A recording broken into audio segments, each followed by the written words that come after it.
হরে কৃষ্ণ। কৃষ্ণ কথা ওই তপর্ণা চ্যানেলে সকল বন্ধুদেরকে জানাই স্বাগত।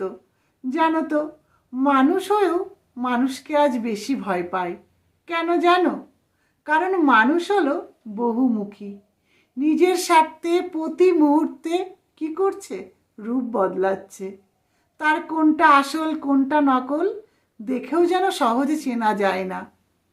কারণ স্বার্থ যখন তার শুরু, তখন সে অনেক কাছের হয়, অনেক আপন হয়, মনে হয় বহু বছরের যেন চেনা।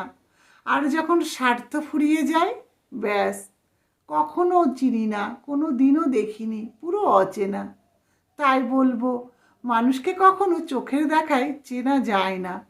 মানুষকে চিনতে গেলে তার সাথে মিশতে হবে। আর মিশলেই কি হবে? তার আসল রূপ বেরিয়ে আসবে। তাই বলবো, মানুষ হয়েও মানুষকে আজ বেশি ভয় পায়। কারণ মানুষ হলো বুদ্ধিমান জীব। মানুষ কিন্তু সব কিছু করতে পারে, কিন্তু সে যদি ভাবে আমি খারাপটা নয় ভালোটা করব, তাহলে কি হবে? সেই মানুষকে দেখলে ভালোবাসতে ইচ্ছা করবে, তার কথা মনে থাকবে সবার। কিন্তু মানুষ এখন হয়ে গেছে স্বার্থপর। তাই বলবো, আগে মানুষকে চেনো, তার সঙ্গে মেশো, তারপর তাকে ভরসা করো। না হলে কি হবে? স্বার্থের দুনিয়ায় তুমি বোকা হয়ে যাবে। হরে কৃষ্ণ।